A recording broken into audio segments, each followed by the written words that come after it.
বাংলার নদী, বাংলার আকাশ আর দিগন্ত জোড়া সবুজ, এই তিনের মিলনেই যেন তৈরি হয়েছে আমাদের চিরচেনা বাংলার এক অপরূপ রূপ। আর এই রূপ যুগে যুগে মুগ্ধ করেছে কবি, সাহিত্যিক থেকে শুরু করে প্রকৃতিপ্রেমী প্রতিটি মানুষকে। বাংলার প্রকৃতির কবি জীবনানন্দ দাশের কবিতাতে উঠে এসেছে ধলেশ্বরীর নাম। রূপসী বাংলা কাব্যে তিনি লিখেছিলেন, আজ সারাদিন এই বাদলের জলে ধলেশ্বরীর চড়ায় গাংশালিখের ঝাঁক। কবির সেই ধলেশ্বরী আজও বয়ে চলছে আপন গতিতে। সময় বদলেছে, বদলেছে নদীর দুই পাড়ের অনেক কিছু, কিন্তু নদী, আকাশ আর বাংলার সবুজ প্রকৃতির সেই চিরচেনা সম্পর্ক যেন আজও একই রকম রয়ে গেছে।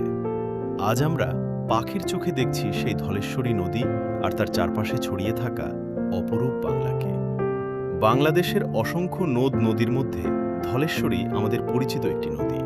এটি শুধু একটি জলধারা নয়, এই নদীর সঙ্গে জড়িয়ে আছে মানুষের জীবন, জীবিকা, কৃষি, জনপদ এবং প্রজন্মের পর প্রজন্মের অসংখ্য স্মৃতি। উপর থেকে ধলেশ্বরীকে দেখলে মনে হয় সবুজ বাংলার বুক চিরে প্রকৃতি নিজের হাতে এঁকে দিয়েছে এক দীর্ঘ পথ। সেই পথ ধরে নদী ছুটে চলছে আপন গন্তব্যে। একদিকে নদীর বিস্তৃত জলরাশি, অন্যদিকে যতদূর চোখ যায় সবুজের সমারোহ। মাঝে মধ্যে ছোট ছোট বসতবাড়ি, গাছপালা আর কৃষি জমি, সব মিলিয়ে এ যেন বাংলাদেশের গ্রাম বাংলার চিরচেনা এক ছবি। শহরের ব্যস্ততা আর কোলাহল থেকে দূরে এমন প্রকৃতির মাঝে তাকালে মনটা অদ্ভুতভাবে শান্ত হয়ে যায়। এখানে প্রকৃতি কথা বলে নিজের ভাষায়, কখনো নদীর স্রোতে, কখনো বাতাসে দুলতে থাকা সবুজ পাতায়, কখনো বা আকাশে ভেসে বেড়ানো বিশাল মেঘের মাঝে। আর আজকের আকাশটা যেন এই সৌন্দর্যকে আরও কয়েক গুণ বাড়িয়ে দিয়েছে। আকাশ জুড়ে বিশাল মেঘের আয়োজন, কোথাও গাঢ় মেঘ, কোথাও হালকা সাদা মেঘ, আবার কোথাও মেঘের ফাঁক দিয়ে সূর্যের আলো পৃথিবীতে নেমে আসছে। নিচে ধলেশ্বরীর জল, পাশে দিগন্ত জোড়া সবুজ, আর মাথার ওপরে মেঘের বিশাল সাম্রাজ্য। সব কিছু একসঙ্গে দেখে মনে হয় কোনো শিল্পীর আঁকা ক্যানভাসের সামনে দাঁড়িয়ে আছি। কিন্তু না, এটি কোনো আঁকা ছবি নয়, এটাই আমাদের বাংলাদেশ, এটাই আমাদের নদীমাতৃক বাংলার সৌন্দর্য। একটি নদী শুধু মানচিত্রে আঁকা একটি রেখা নয়, একটি নদীকে কেন্দ্র করে গড়ে ওঠে মানুষের জীবন। নদীর পাড়ে জন্ম নেয় জনপদ, গড়ে ওঠে কৃষি জমি, তৈরি হয় মানুষের সুখ দুঃখ আর বেঁচে থাকার হাজারো গল্প। কারো কাছে নদী জীবিকার উৎস, কারো কাছে যাতায়াতের পথ, আবার কারো কাছে এই নদীর পার মানেই শৈশবের স্মৃতি। কেউ হয়তো এই নদীতে মাছ ধরে সংসার চালিয়েছেন, কেউ ছোটবেলায় নদীতে নেমে সাঁতার শিখেছেন, আবার কারো জীবনের অসংখ্য বিকেল কেটেছে নদীর পাড়ে বসে সূর্য ডোবা দেখতে দেখতে। এই কারণেই বাংলার মানুষের সঙ্গে নদীর সম্পর্ক শুধু প্রয়োজনের নয়, এই সম্পর্ক মায়ার, ভালোবাসার এবং স্মৃতির। পাখির চোখে ধলেশ্বরীর দিকে তাকালে নদীটিকে আরও অন্যরকম মনে হয়। মাটিতে দাঁড়িয়ে আমরা নদীর যে অংশটুকু দেখতে পাই, আকাশ থেকে তার চেয়ে অনেক বড় এক ছবি আমাদের সামনে ধরা দেয়। দেখা যায় নদীর বাঁক, তার দুই পাশের বিস্তীর্ণ সবুজ ভূমি, গাছপালা আর দূরে মিলিয়ে যাওয়া দিগন্ত। তখন আরও ভালোভাবে উপলব্ধি করা যায় কেন বাংলাদেশকে নদীমাতৃক দেশ বলা হয়। আমাদের গ্রামের পথ, কৃষকের মাঠ, মানুষের বসতি আর জীবনযাত্রার সঙ্গে নদীর সম্পর্ক কতটা গভীর তা এমন দৃশ্য দেখলেই বোঝা যায়। জীবনানন্দ দাশের কবিতায় আমরা যে বাংলাকে খুঁজে পাই, সেখানে নদী আছে, মাঠ আছে, পাখি আছে, আর আছে বাংলার প্রকৃতির প্রতি এক গভীর মায়া। আজকের এই ধলেশ্বরীর দিকে তাকালেও যেন সেই বাংলার কিছুটা অনুভব করা যায়। কত বর্ষা এসেছে, কত গ্রীষ্ম চলে গেছে, কত মানুষ এই নদীর পাড়ে বেড়ে উঠেছে, আবার সময়ের সঙ্গে হারিয়েও গেছে। নদীর গতিপথ বদলেছে, দুই পাড়ের জনপদ বদলেছে, বদলেছে মানুষের জীবনযাত্রা। তারপরও ধলেশ্বরী থেমে থাকেনি, সে বয়ে চলেছে নিজের মতো করে, নিজের গতিতে।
আমরা অনেক সময় সৌন্দর্যের খোঁজে অনেক দূরে ছুটে যাই, পাহাড়, সমুদ্র কিংবা বিখ্যাত পর্যটন কেন্দ্রের খোঁজ করি।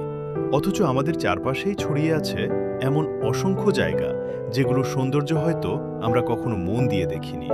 একটি নদী, কিছু সবুজ মাঠ আর মেঘে ঢাকা বিশাল একটি আকাশ, কখনো কখনো এতটুকুই যথেষ্ট মনকে ভালো করে দেওয়ার জন্য।